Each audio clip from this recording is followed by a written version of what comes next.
Welcome to Life Her Podcast, the podcast that guides you from the 9-to-5 grind to the freedom of your own path. Discover how to conquer life's challenges while pursuing your passions with unwavering faith. Because being an entrepreneur is not easy. So let's get to it. Hey everyone, I'm Yvette Lloyd, host of Life Her Podcast.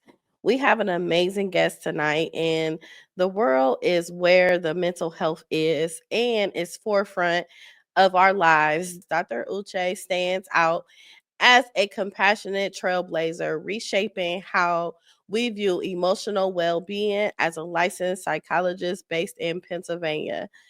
Dr. Uche empowers adults and adolescents through the therapy and equips organizations with different topics and also create the trauma-informed mentally and health environments. She's also the co-founder of Talk Nisha and also groundbreaking of nonprofit dedicated and breaking the stigma surrounding mental illness in Nigeria community. Through her work, Dr. Uche she assembles and combines evidence-based practices with the culture sensitivity and ensure mental health care is assembled and impact for understanding communities. She is amazing. And guess what, y'all? I am blessed to have her on my show today. Hey. Hello. How are you? Doing good. Just winding the week down. Happy to be here to kind of just like talk about everything mental health and all in between. So thank you for having me. Yes, thank you for being on. Now, mental health has been a major topic for a lot of people. And however, sometimes we get the stigma of a lot of people seeing people giving mental health advice, but they still need mental health themselves. How can people actually balance that out and actually receive the proper help that they need when it comes to mental health? Yeah, I think that's you bring up a really good point, right? That right now mental health is such like a hot topic. Everyone's giving advice, everyone's telling you go to therapy.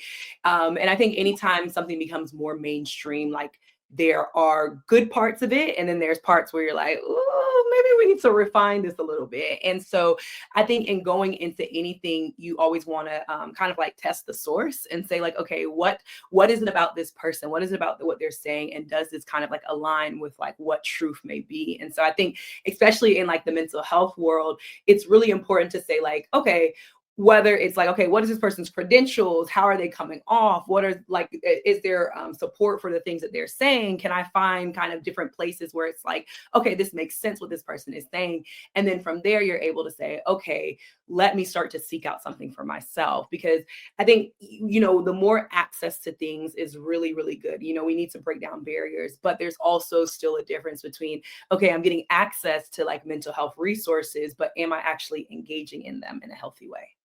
Yes, that is so true. So, can you share your journey into psychology and what inspired you to focus on mental health within the culturally diverse communities? Yeah, so I am Nigerian American, so born and raised in Atlanta, and then my parents immigrated from Nigeria. And, you know, that's a significant part of my story because everyone always talks about with Nigerians, you know, there's certain occupations that we're supposed to do, you know, medical doctor, lawyer, engineer, everything else. Don't do it. And so when I decided to go into psychology, it was a completely different thing. My parents were just like, what do you mean you want to be a psychologist? Like that you're gonna that are you gonna make money? Like they just were super confused. Wow. But I decided by the time I was like in sixth grade, I had this project that I had to do, and I kind of went overboard, and I like was gathering data and doing all this stuff and trying to understand why do people engage in this type of behavior and things like that. And it just really was interesting to me. And I always knew that I wanted to be like in a helping profession. So everyone in my family is in some type of helping profession, whether it's my dad's a professor, my mom's a teacher, lawyers, administrators, education. So everything is about like, how do we help the community? And I loved all those things. things, but I never felt like it was a fit for like what I wanted to do. But when I fell into kind of like psychology, it was like, oh, this made sense for me. I already really love people. I love community. I love talking to people, getting to know their stories. And so it was easy to be like, oh, okay, what is this? And then like from there, like going to college and all of that. And then when I was in the year before my last year in college, I worked at a C5 Youth Foundation, which was like a camp for like at-risk youth, and just kind of looking at what happens when when children are just, brought up in situations where it's not the best for them, and giving them hope that this doesn't have to like be your story. And so for me, I always say that was like my turning point into really deciding to go into like trauma specific work, because I think like a lot of times how we treat trauma in our society is not very redemptive or restorative. It's like, get over it, or it's like, this is your identity.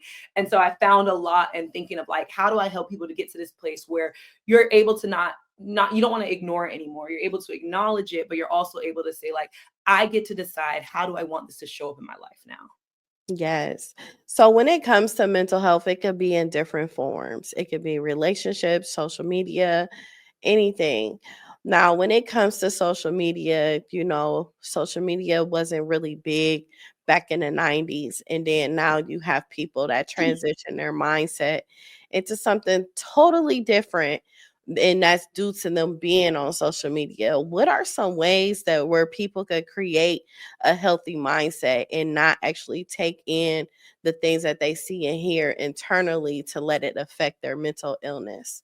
Yeah. I think you have to, like, even beforehand, you have to decide, like, why am I engaging in social media? Like, what's my purpose here?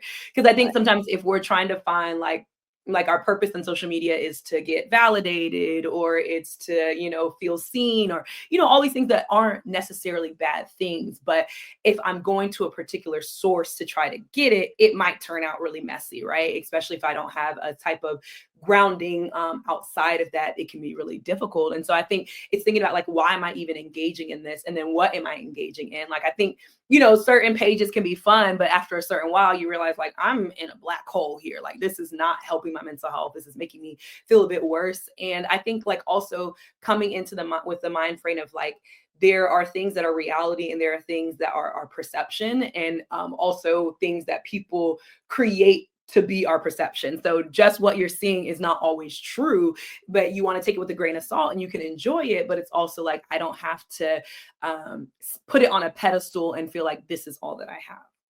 Yes, that is so true. So Talk Niger is such an innovative, and like you have like so much when it comes to it. What is the catalyst of the founding of this nonprofit, and what impact has you seen so far in the Nigeria community? So backstory is one of my now good friends. At the time, I didn't really know him, but we were both involved in this group. And I had mentioned that I was a psychologist. And he was like, oh, can you like look over this website for me? And I was like, sure, I'll look over it. And then I gave him some pointers. He was like, so do you want to be a co-founder? And I was like, whoa, this escalated very quickly. But I was like, you know what? Why not? Like, let me jump on board. And so it really came out of like him thinking about like, his own mental health journey, and like what was that like, and if he would have had people on that journey with him, or if it wasn't feeling like it was so silenced. And so kind of meeting him in that middle, we started thinking of like, okay, what do we want this to like look like? What is our purpose here? And it really was to share stories, to destigmatize mental health in our community, because I think whether it's the Nigerian community, immigrant community, Black community, there's a stigma on it, and there's an idea of like, Black people, we don't really do that, right? Like, you just yourself, tell your mom, like, don't tell nobody else. And so it really was born out of that idea of like, community can help us heal, right? So like, yes, we're harmed in community, but we also heal in community. And so what would it look like if people didn't feel so afraid to talk about their story? But then also like, how do we start to like break down the barriers to access to therapy, which came from us creating the Talk Niger Therapy Fund. And so through amazing donations for the last several years, what we do is each quarter we pick a new cohort, and we fund them to go to therapy for up to $120 per session for 8 sessions. And I would say that like, it's been so amazing just seeing people, whether I literally ran into someone while I was in Nigeria, and they were like, I was a recipient of your fund and you don't understand how much that changed my life. And it was like one of those like, oh my gosh, serendipity type of moments where it was like, wow, like what we're doing is making sense. Like what we're doing actually has an impact in like allowing people to say like, I actually can get help now. Yes, that is amazing because we do have that stigma when it was like, whatever happens in my house stays in my house. You don't need to talk to nobody. They don't need to know because they either be afraid of children's services being called on them, police being called on them, or different things. But it's like it's holding us back from who we need to become as well. Can you talk about like how important it is for people to step outside of that mindset, and also how can they find a psychologist that they can actually trust and relate to for them to feel comfortable? I think the main part of it, the main way to step outside of it is thinking, how do I want to combat this shame that I've learned to like just kind of like live within? Because a lot of it is shame, right? Like either shame that this is like these things happen to me and it's a part of my story, shame that like I can't just like get over it myself, like shame that, you know, feeling maybe isolation that I'm the only one that's dealing with this in my family, which is probably not true, to be honest, right? If we know about the incidences of mental health diagnoses, that more than likely someone else in your family is facing something similar to you. It's just that we're not talking about it. And so I think you have to first start to dispel like a lot of that shame and feeling like, you know, one of shame's major components and its job is to disconnect you from people. And the more you get disconnected, the more you isolate. And the more you isolate, the more your problems get worse and worse and worse. And so it's thinking about like even just sharing a little bit is you deciding like, I don't want to live within shame anymore. And potentially I don't want to live within someone else's shame. Like, so it's not even my shame I'm carrying someone else's shame about how they feel. This is even really how I feel. And I think like when people start to examine that, they're like, wait, I actually don't care about this much. It's just that I've been told that this is what I'm supposed to care about. And so then I think once you get to that point, you start saying, okay, how do I want to, like, where do I want to get help from? What does this look like? I think one of the biggest tools that has come in the last like 5 or 6 years is the Therapy for Black Girls site. So I'm on the directory there, and I've, you know, a lot of my clients just come from there. Like, I saw your profile on Therapy for Black Girls. I said, oh, this speaks to me. Like, let me, you know, at least do a consultation. And so it's like resources like that, where it's like, okay, you're still going to have to do your due diligence of like testing. I tell people, the same way that, you know, you might have an electrician that's horrible, you might have one that's good. It's the same way with therapists, right? Like, it's not going to be a one size fit all. Everyone's not going to be the best fit for you.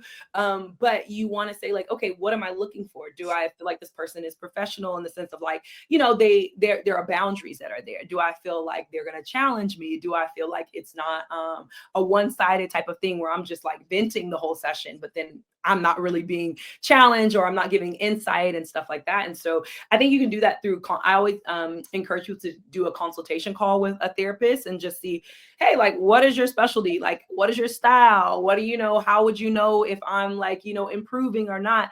And like, you know, therapists who are open and honest, like, you're going to get a good assessment to see like, oh, this might be my person. Yes. And it's so important for you to find that, you know, that great person. The Therapy for Black Girls, listen, it saved me, okay? Amen. There we go. I love to hear it. Yes, it has saved me. So with you being a psychologist and you're helping other people, how are you able to balance your personal life and help you? Because sometimes the spirits and other people can try to, you know, affect you or open wounds or different things of that nature. How are you keeping yourself okay? Yeah. So for me, I have very strict boundaries about work. I absolutely love what I do. And when I'm off, I'm off. Like, I'm not the type of person that's like, oh, okay, let it bleed. And I'm like, oh no, I'm on for this time that we are in session. And then once that ends, it is my time. And I'm like really strict with that. I told someone, I was like, I was never meant to work 40 hours a week. So I don't work 40 hours a week. So like, even like timing or even like my schedule, like those are just like the first concrete things that I had to build in for myself to make sure that like I'm mentally well, right? That I'm not taking more clients than what I want to or what I can or need to do, because like just because I'm capable of seeing more people doesn't mean I have the capacity to see more people. And so I'm really strict on that. I take a month off. All my clients, if people who are longer term clients or people who drop in, they know that like Dr. Ukuku, that month off, December to January, I take 4 to 5 weeks off. I'm not on. And so for me, that's like my way to like, I vacation, I get re-energized. I have colleagues who are in the profession too, which is really helpful. And especially having like other Black women colleagues and other minority colleagues, like some of my friends where we were in grad school, we were in the same doctoral program, and we were the only like, non-white people there. So obviously we kind of became friends, and we're still friends to this day, almost in 10 years since we've graduated. And they allow me to like just be able to, have a sounding board, do that, but then also getting my own therapy. Like I think in 2020, that was the first time as a therapist I went to therapy, which was so different being on the other side of the couch. But it was so necessary. Like I feel like I changed so much. I learned so much. I think it gave me even more insight to be a better therapist in that type of way. So for me, it's like, I also have like really good community and I can always like count on them. I build things in. And so I'm really intentional with like, what does rest look like for me? Wow. So what unique mental health challenges do you see in the African or Black communities, and how can we better address them?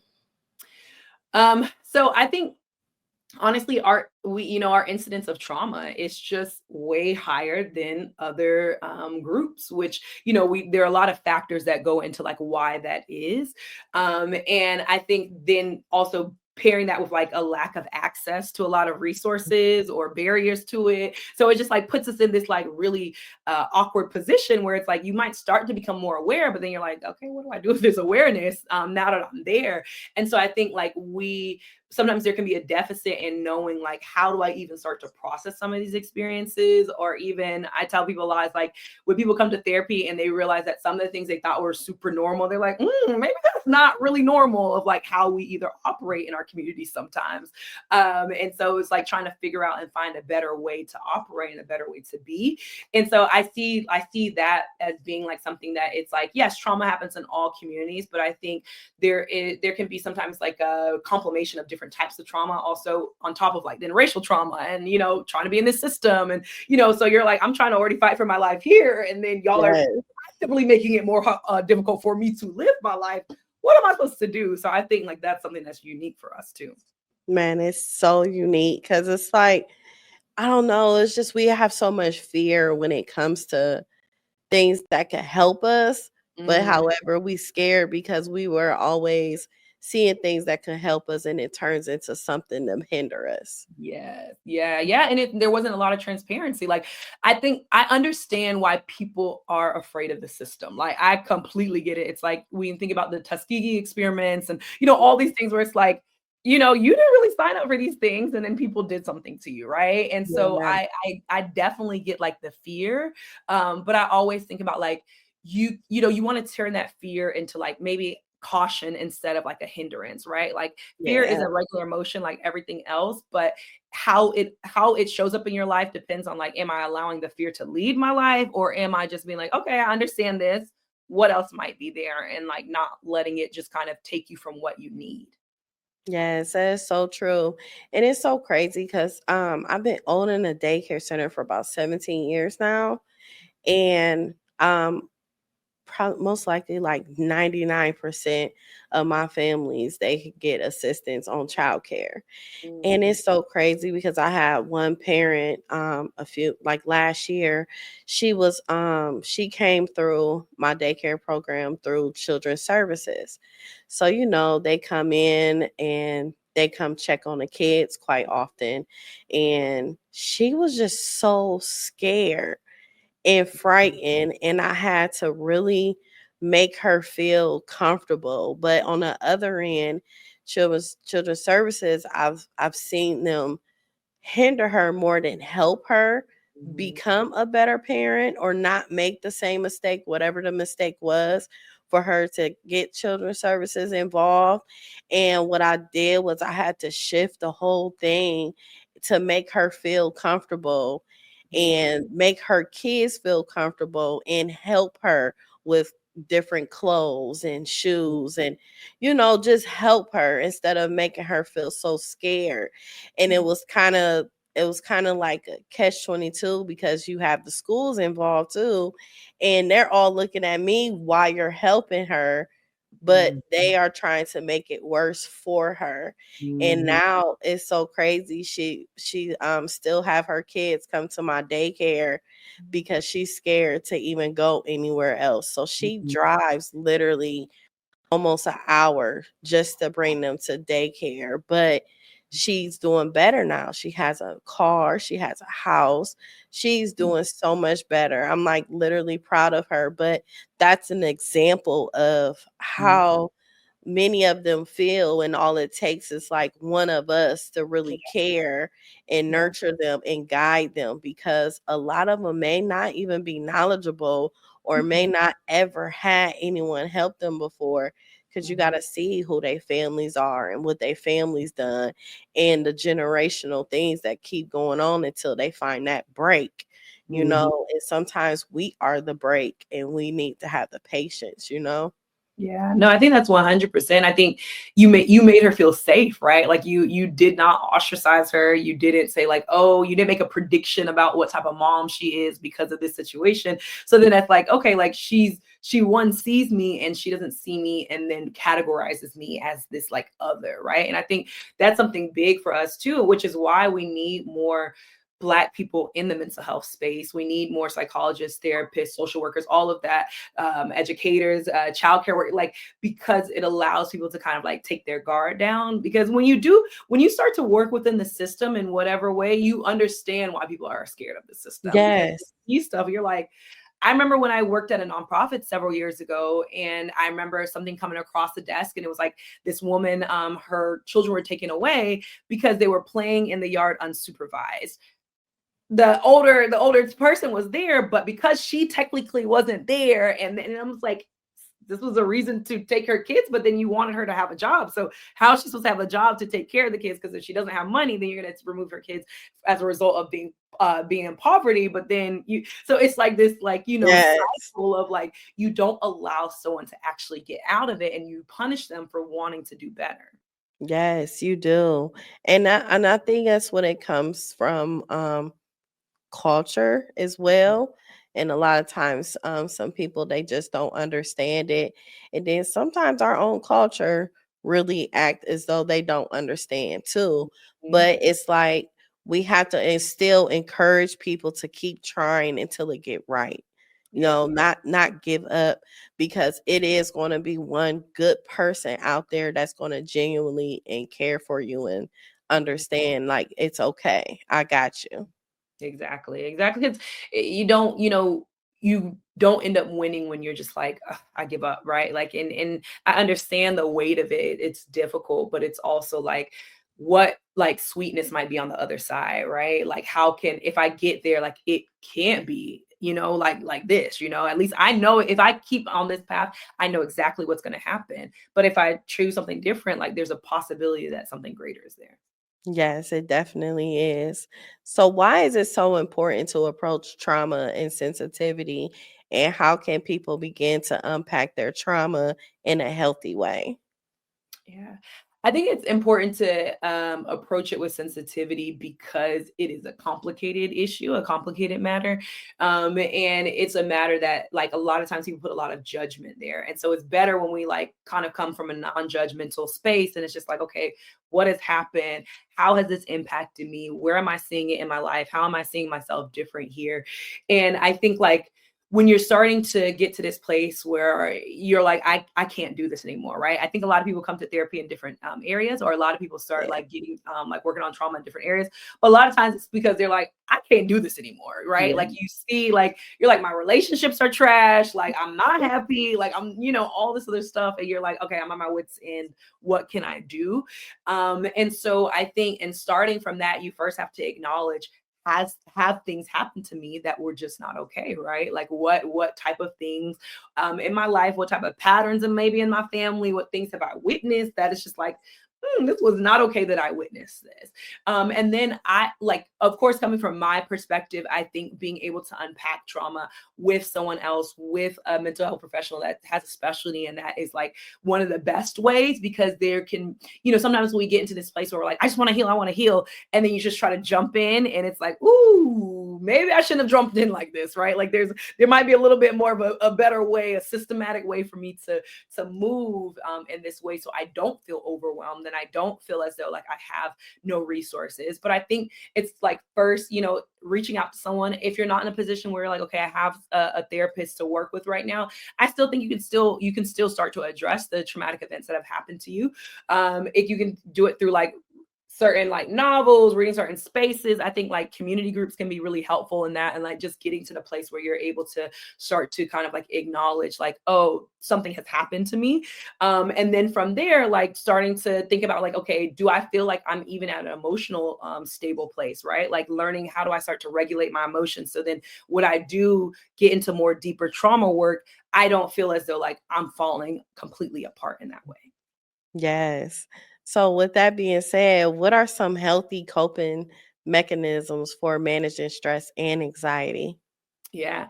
So I always think about taking an inventory about like, I like journaling. I think journaling is a great thing. I think getting things out on paper is amazing, because what I tell people is that like our brain is a beautiful place, but it can also be a very scary place, right? Like, because your brain can make you believe absolutely anything. And that is one of the biggest things in anxiety, is that, you get into this loop, and you're like excessive worry, and you're thinking about all the outcomes, and you're predicting things like that.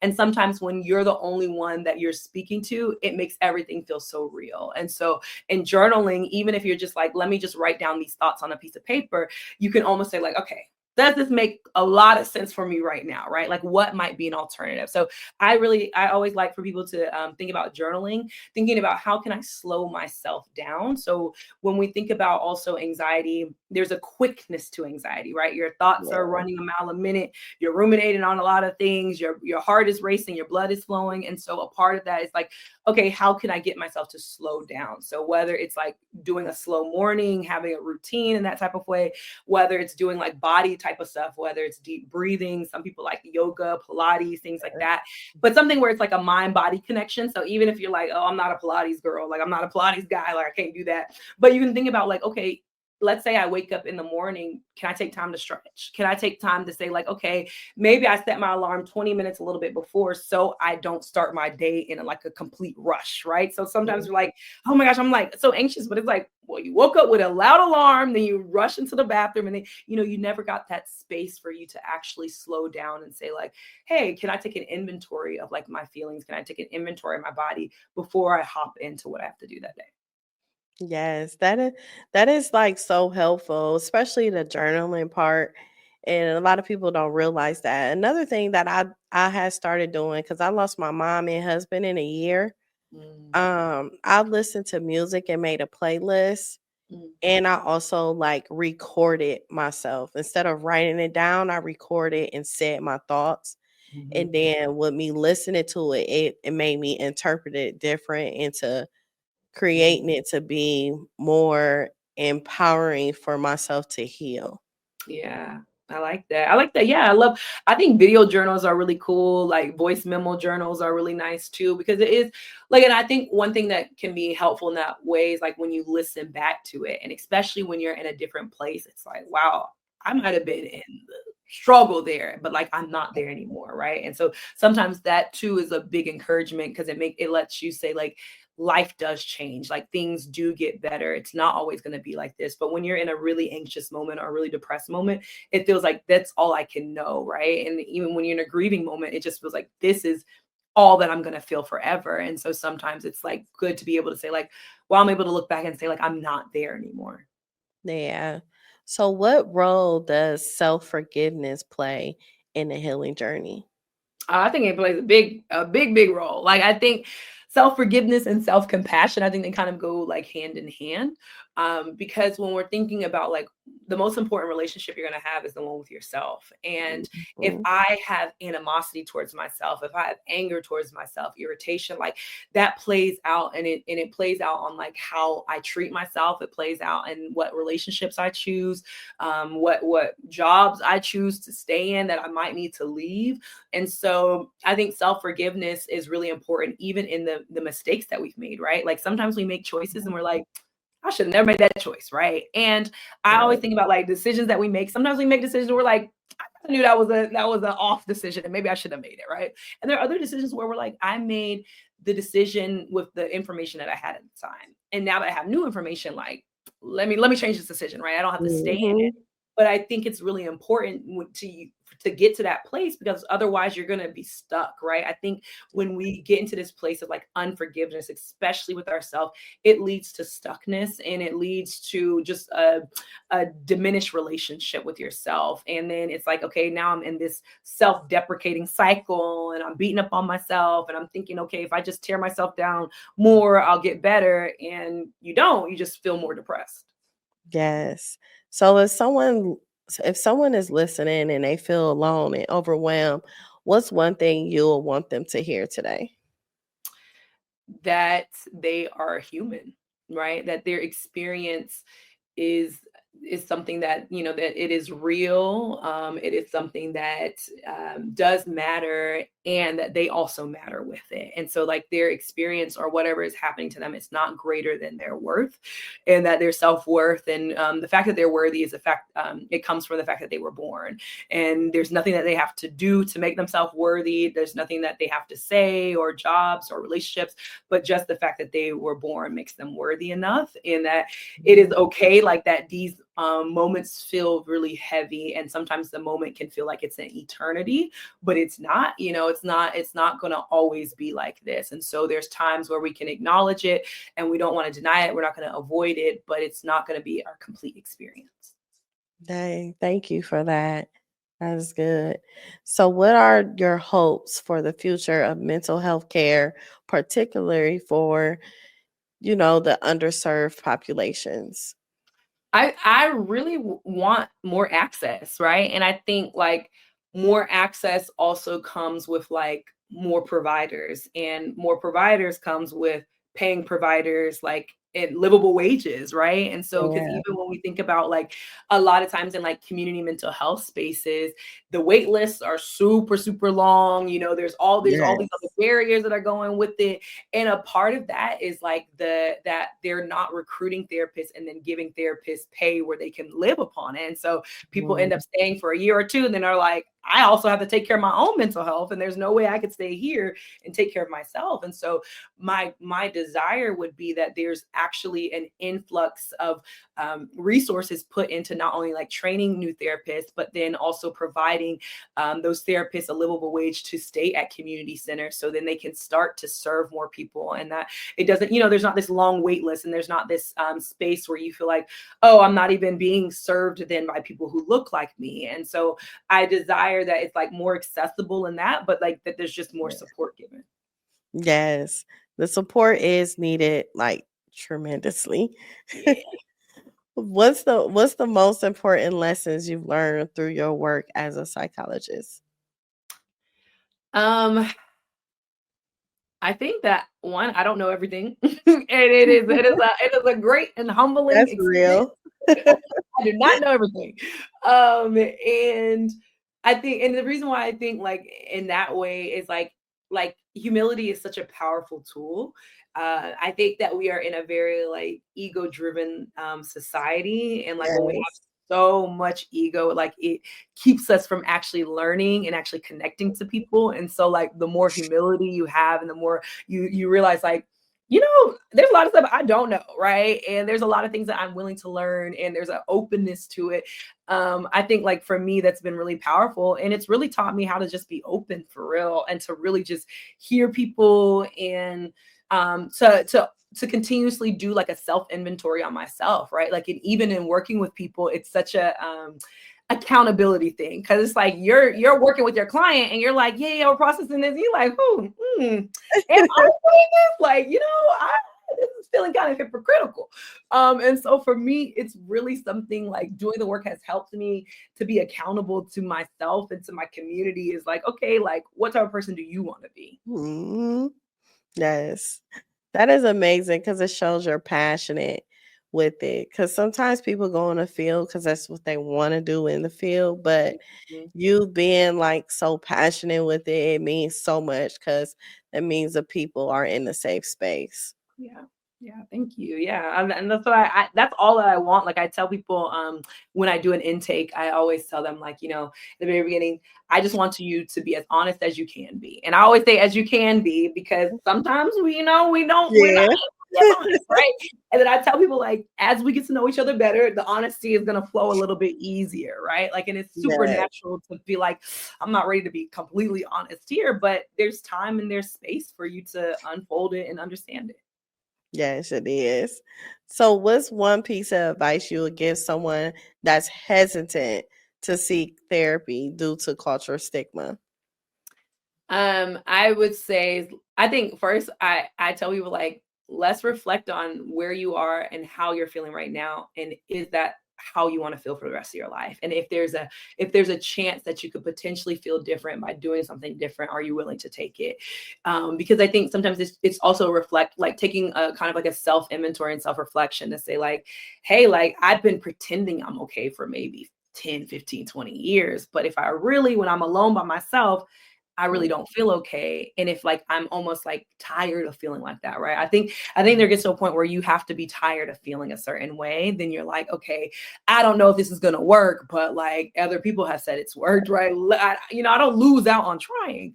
But then I would also say that like maybe your first therapist might not be your best therapist, right? It's like Mhm. just like when we go shopping, right? If we put on an outfit and we're like, we don't like it, we don't say, well, never buying clothes again. We say like, okay, let me go to a different store. Let me try a different Yeah. style.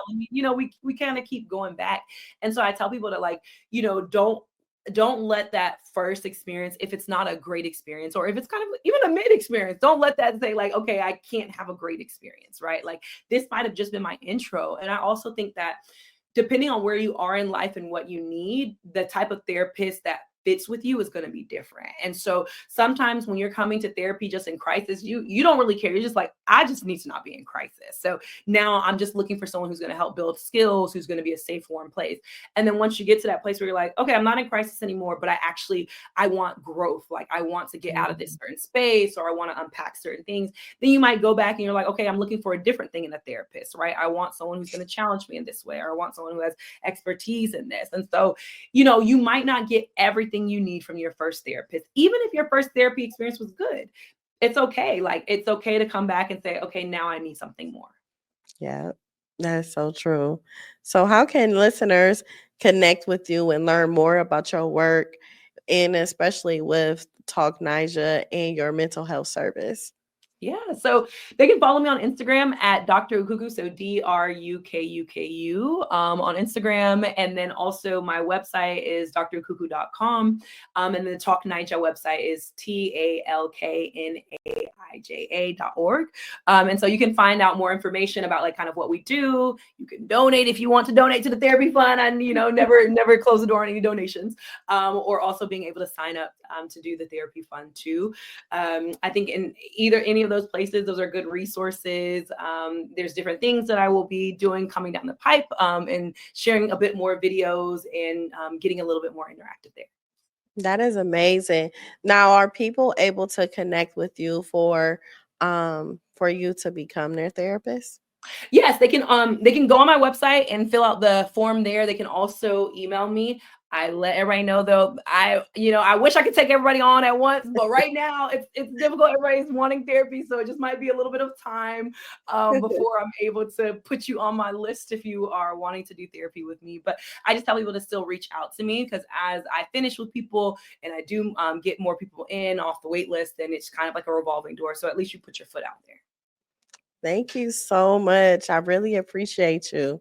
Yes, thank you for having me. It was a pleasure being on your show today.